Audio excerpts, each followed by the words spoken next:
Embrace, exaggerate, laugh. Once you get this down, again, you'll still have to do the inner work, but on the external side, it is an absolute game changer, and it ultimately makes it so you become invincible. I'll share with you a story. This is a client, and we were out. This is in London, right? Many years ago, we were out, and he wanted to work on his social skills, and he started saying hi to some people, and you know, some were saying hi, they were being nice, but nothing was really sticking. And he comes back to me, he's like, Julien, it'll just never work. Maybe I should just, give up on this. Maybe it's not for me. And I was like, no. Let's get it going. Embrace, exaggerate, laugh. Because here's what happens. Once you're in that loop and you start self-attacking, it's easy to go kind of victim, like, well, what's the point? Maybe other people can socialize and have great social lives and friends and stuff, but not me, right? Some of us will still have to keep the metaverse going, so maybe that's just me, So you're just spiraling down and spiraling down. When that happens, okay, and I told him this, step one is embrace it. Don't fight it. All right? If you fight it, it makes things worse. Because what tends to happen is you feel bad, and then you feel bad about feeling bad, and you feel bad about feeling bad about feeling bad, and it's just endless. So feel good about feeling bad. Step one, embrace. So I told him, embrace what you're feeling. He's like, but I'm kind of sad. Embrace it. There was literally tears. From there, you're going to keep taking action, and you're going to exaggerate this. You're going to exaggerate it to the point where you perhaps find it funny and laugh at it. And I say, okay, go say hi to those people over there. And the way I want him to say hi is you're going to go say hi, and you're going to tell them just how sad you are. And he went up, and again, just teary. He's like, hey, I'm really sad, and yeah. And they're like, oh, don't be sad, and talked a little bit, and after like 20 seconds, he comes back to me.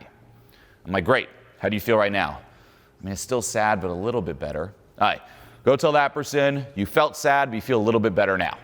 Okay, I feel a little bit sad, and then he comes back, and he has a little hint of a smile, like, yeah, that was kind of funny. I'm like, cool, how would you perhaps exaggerate it more, right? Go tell that person, you were sad, you're a little bit less sad now, but you would be 100% not sad if you just watched more Julien videos. And he goes and tells that person, he comes back with a laugh, and then we just keep that going, and he embraced, exaggerated, laughed himself back into an amazing good mood and had an amazing time. And this formula, although it sounds simple, there's so much to it.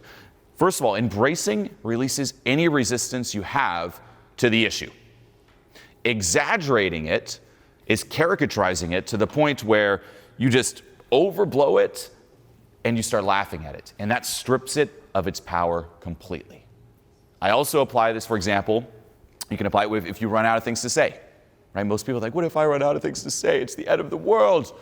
Embrace, exaggerate, laugh. Embrace is perhaps telling the person, hey, I just ran out of things to say. And you could exaggerate it. I'm a pretty boring person. Don't have much to talk about. I have those 2 topics, and we just exhausted them, right? Now notice, it summons genuine laughter, and now it no longer controls you. Because what do people do? It's like, I ran out of things to say. Stupid. I should have learned. I can't believe this is happening. It's all the self-attack. Embrace, exaggerate, laugh. This formula, you could literally apply it anywhere, right? Oh, I made a fool of myself. Embrace, exaggerate, laugh. Go up to the next person and tell them how you made a fool of yourself. For real. This here will get you out of a lot of state crashes where you spiral down. It'll help you just get really creative, right? Where now you're linking things that are happening to humor, which generates good vibes, which is extremely attractive to people, and ultimately become invincible. There's always a way to embrace, exaggerate, laugh, no matter what happens. Even the craziest situation, embrace, exaggerate, laugh. And what you'll notice, especially when it comes to verbals, is that, and even your life story, right? If your life was a movie, is that there are 2 types of situations that really stand out. One are the epic situations, and it's epic where there really is a part of growth that happens in it. Because you'll have epic situations where it's just kind of happening, but you'll forget those. But the ones where you really stretch yourself and grow and it's epic, you'll remember those. And the other stories that'll stand out are the stories where you make a complete fool of yourself and you're just so embarrassed by it, but it's just such a funny, crazy story that you'll remember those. And those 2, amazing verbal ammunition. But you got to learn especially how to laugh at you.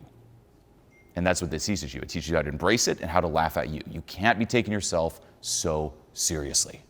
Okay, and this is ultimately self-amusement, right? People try to go the logical route. It's like, what can I say or do to self-amuse? Well, how about learning how to laugh at yourself, right? An exercise I give people, and even now just thinking about it, guaranteed it's going to make you, majority of you, genuinely laugh. Are you ready? You want to genuinely laugh? Not even a fake laugh, you want a real laugh? Yes. Okay. You should be able, by the way, to summon that within you at will. Huge. If you can't just summon genuine laughter within you at will, not good. It can't be faked, though. Has to be genuine. Here's the exercise. What I would do with clients is tell them, okay, for the next 5 minutes, you're going to go say hi to people. But the rule is, every 15 seconds, I want you to make a really weird, nervous laugh, like, ha, ha, ha, like that. Look at that genuine laughter, just summon, right? So you're going up and you're like, hey, what's your name? Johannes. I'm Julien. But then like act completely normal. It's like, yeah, you from LA? Las Vegas. Now even in me, it's summoning that genuine laughter, right? People will sense if it's genuine or not. It has to be genuine, but there's one example. And what's making you laugh? It's just laughing at the craziness of the situation, at you, at yourself. Genuine self-amusement. Okay? And this is also for someone who tends to be very logical. I'm very logical myself. I would always try to logically think my way into self-amusement. What are some funny topics, et cetera, or what's a logical structure of a joke? No. If you're someone who's very logical, do something that disrupts that way of thinking. Meaning, do something that's out of left field. Right? I'd have logical clients do this, where I'd come up to them and say they're talking to someone, again, working on their social skills. I'd come up behind them and whisper in their ear a word, and whatever the word is, they had to say it. Right? So they'd be like, oh, hey, so you're from Vegas, that's cool. And I could whisper, Baby Yoda. And they'd be like, Baby Yoda. And you'd probably be like, what did you say? And they're like, oh, you can't logically think there, right? All you can pretty much do is just kind of laugh at the awkwardness, embrace it, and roll with it. So it gets them out of that logical thinking trap. For real, just Baby Yoda. You can say anything. You can be like, jelly beans. It's like, what the fuck, did you say jelly beans? Right? You interrupt, you could say, the logical thought patterns. Like a wheel that's turning, you put a stick in it. You should learn about yourself, your thought patterns, how you think, how you operate, and you should learn exactly how to do this to you. Okay? You should also learn how to have inside jokes with yourself. That's a lot of self-amusement. It's inside jokes with you. Okay, here's another exercise, a funny one where you'll also genuinely laugh. Next time you say hi to someone, if you're like, I need to self-amuse a bit, come up and be like, well, what would I find funny? One thing a friend and I did is we would see how long we could talk about something, a point or a story, without ever getting to the point. And at what point would someone notice and like interrupt? Right? So middle of the conversation, it's like, oh, you're from Vegas? Oh, that's cool. So, this one time I was in Vegas and just dilly-dally around, never getting to the point. It's like, where is he going with this? And just keep on going and going and going, and you'd find that funny. And here's the thing. That's genuine self-amusement. That's actually good vibes. That's value in the vibes. Because now they're part of it too. It doesn't matter the content. They're like, through the law of state transference, they feel what you feel. Whoever you're talking to feels that, and they'll be laughing too. Right? So that could be one. You could also do one where, there's that movie that I always refer back to. It's Super Troopers, right? Where they try to say meow as many times. You ever see that scene? It's like they pull someone over. It's like highway patrol.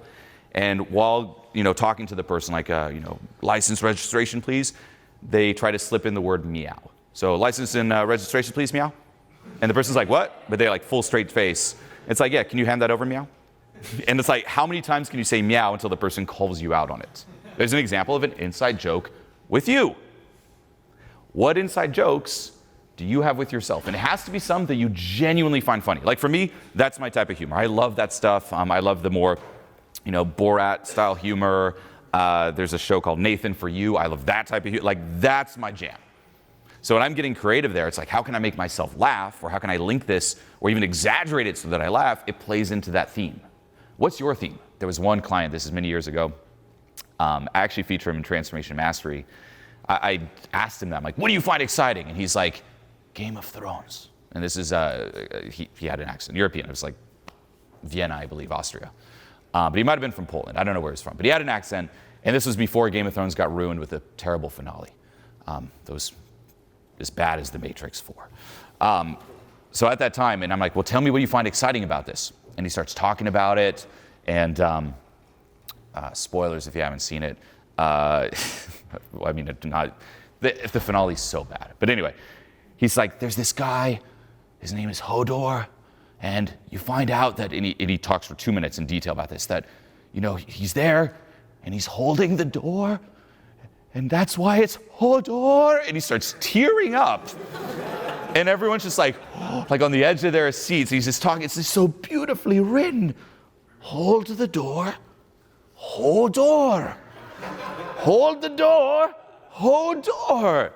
And suddenly he forgot where he was. He forgot this was a seminar. Everyone, I mean, I even forgot it was a seminar. I was locked in. I was like, tell me more. Like, everyone got sucked into this guy talking about Hodor. You should be able to do that. What's that thing you just talk about, and something you just are in your own little party. Of course, you're making sure that it connects, calibration, as we talked about, but it's your own little party, and you're sharing that with others. And that is truly, I mean, a part of what social skills is. It's not you going up and being like, hey, how do I get someone interested? It's you have this party going on with you, and you're like, check this out, join the party. That's it.